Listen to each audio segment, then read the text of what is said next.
Darwin team ID SIN 65157. நாங்கள் கும்பகோணம் செங்கோடை புனித Xavier உயர்நிலைப் பள்ளியில் 9ஆம் வகுப்பு படிக்கிறோம். எங்கள் குழுவில் உள்ள உறுப்பினர்களின் பெயர் ஏ விஜயலட்சுமி, ஏ கனகவல்லி, எஸ் தனாவின்சி, இ ஆஸ்மின், இ ஜோஸ்மி.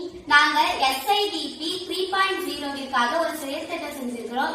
எங்க ப்ராஜெக்டோட நேம் என்னன்னா ரப்பீஸ் டு ரிச்சஸ். இந்த செயற்திட்டத்தோட நோக்கம் என்னன்னா அறிவியல் முன்னேற்றம் மற்றும் தொழில்நுட்பங்கள் மூலம் அதிக பயன்கள் அடைந்தாலும் நம் பூமியில் அதிக குப்பைகள் சேர்ந்து நம் பூமி மாசுபட்டு விடுகிறது. கழிவுகள் சேர்ந்து கொண்டே போறதுனால நம் பூமி கழிவுகளின் கூடாரமாகிவிடுது. இதை தடுக்கிறதற்காக கழிவுகள் மறுசுழற்சி பொருளாக மாற்றுவதால் நம் பூமி சுத்தமாகவும் பொருளாதார முன்னேற்றமும் தரும். எனவே அது செயல்திட்டத்தை காண்போம். இது நம்ம குப்பைகளை போடுற ஒரு பேஸ்கெட் மாதிரி. இந்த குப்பைகள் போடுற பெட்டியில இது திருகு கண்டெய்னர். இது இந்த குப்பைகள் உள்ள போய் அந்த திருகு கண்டெய்னர் அரைச்சி கூழாக்கி நம்ம தேவையான அந்த அச்சு இதுல வச்சிருக்கோம். நம்மளுக்கு எந்த பொருள் வேணுமோ அதுக்கான அச்சு இதுல வச்சிருக்கோம்.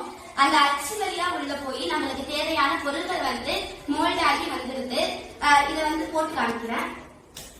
இப்படி போடும்போது இந்த குப்பைகள் உள்ள போய் அரைச்சி நம்ம மோல்டு வழியா உள்ள போய் நம்மளுக்கு அடிப்படை தேவைக்கான பொருட்கள் கிடைக்கிறது.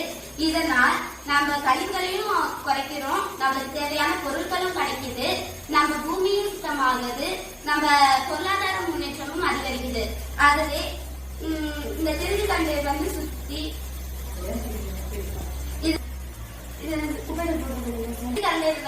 அந்த குப்பைகளை அரைச்சி கூழாக்கி நம்மளுக்கு தேவையான பொருட்கள் அந்த மோல்டு வழியா போய் குப்பையும் குறையுது, நம்மளுக்கு தேவையான பொருட்களும் கிடைக்குது, பூமியும் சுத்தமாகுது, நம்மளுக்கு பொருளாதார